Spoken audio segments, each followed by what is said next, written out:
Air. Dalam satu tetes air, ada berjuta kehidupan, berjuta bentuk. Yang kamu lihat sekarang ini bukanlah luar angkasa. Ini adalah sebuah galaksi tersendiri, semesta tersendiri, dalam setetes air. Pencarian tanda kehidupan di ujung semesta selalu berasal dari pencarian akan air. Liquid water has been found on Mars. Scientists have suspected that frozen water could survive in permanently shadowed craters. NASA's Hubble Space Telescope has directly imaged what may be plumes of water vapor on Jupiter's icy moon Europa. Di tangan eksploitasi manusia, air menjadi sumber hidup, sumber peradaban, sumber energi, transportasi, industri, agrikultur, rekreasi, dan akhirnya gaya hidup.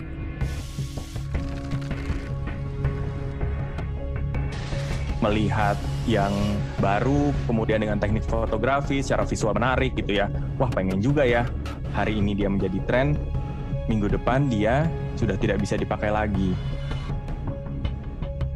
Konsumen tuh di brainwash bahwa busa sama dengan bersih. Busanya banyak, dikeset itu lebih bagus. Coba lah misalnya kita pakai untuk keperluan mandi cuci dalam satu hari sekitar 50 gram misalnya. Sedikit. Ada berapa juta orang?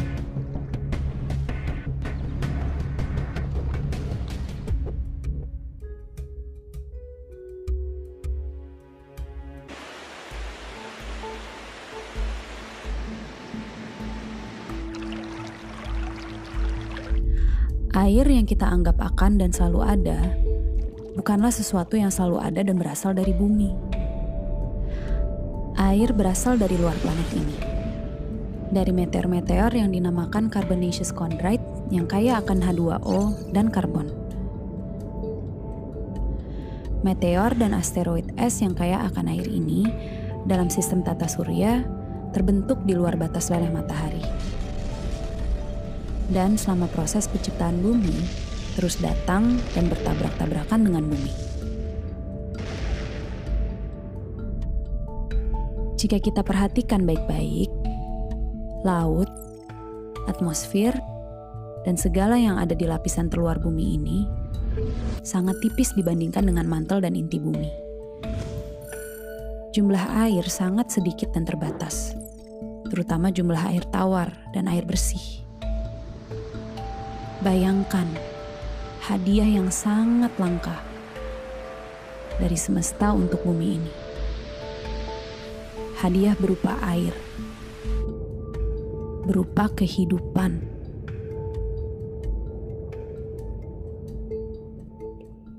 Three, two, one. See? It's a cloud. It's the water cycle. It's science.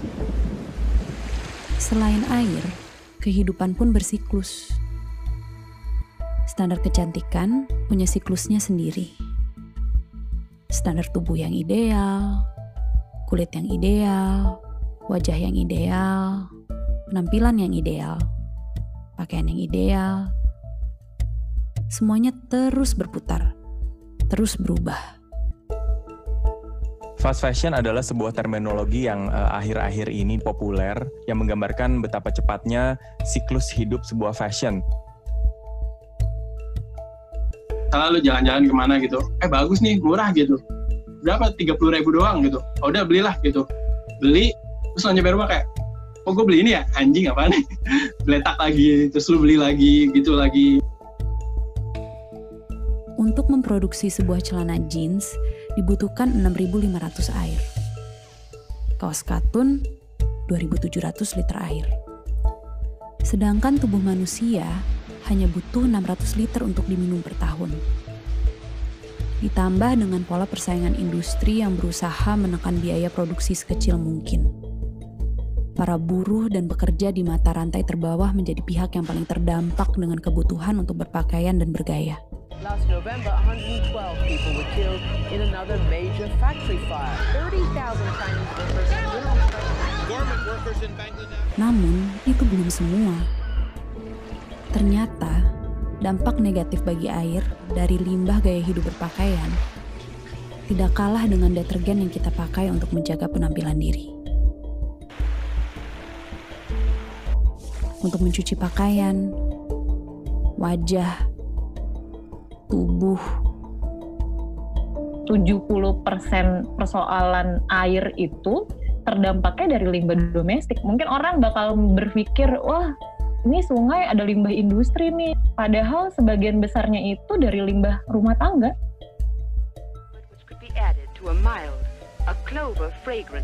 SLS adalah bahan kimia yang wajar ditemukan di dalam kandungan produk-produk pembersih dan kecantikan. Beberapa penelitian mengaitkan kandungan ini dengan resiko kanker, iritasi kulit, dan pencemaran lingkungan.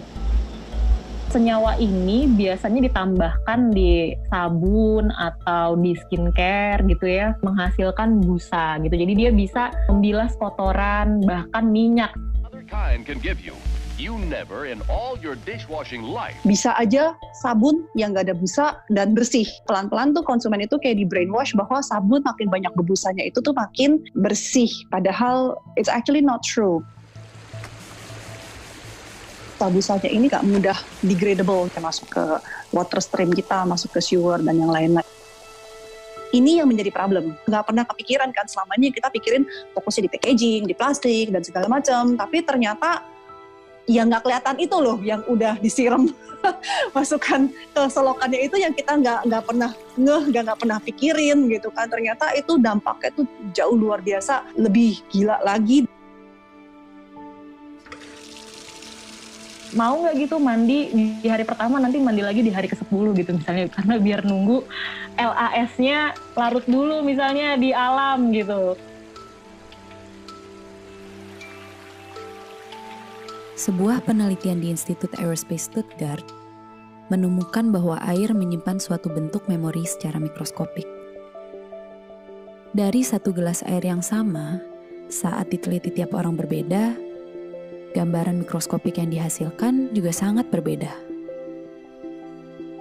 Menghasilkan memori air yang berbeda. Saat satu jenis bunga dimasukkan ke dalam air, lalu air tersebut diambil dan dilihat secara mikroskopik, hasilnya menyerupai bunga tersebut. Saat jenis bunga lain yang dimasukkan, kemudian secara mikroskopik pun visual yang ada berubah. Semesta yang ada berbeda. Semesta seperti apa yang ada di dalam setetes air deterjen? Memori seperti apa yang kita rekam untuk semesta lewat tetes-tetes busa tersebut?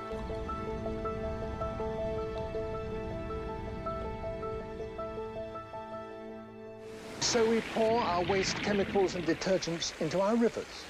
Suds may or may not have been valuable in a kitchen sink. In a river, they can be lethal, killing the plants and the fish.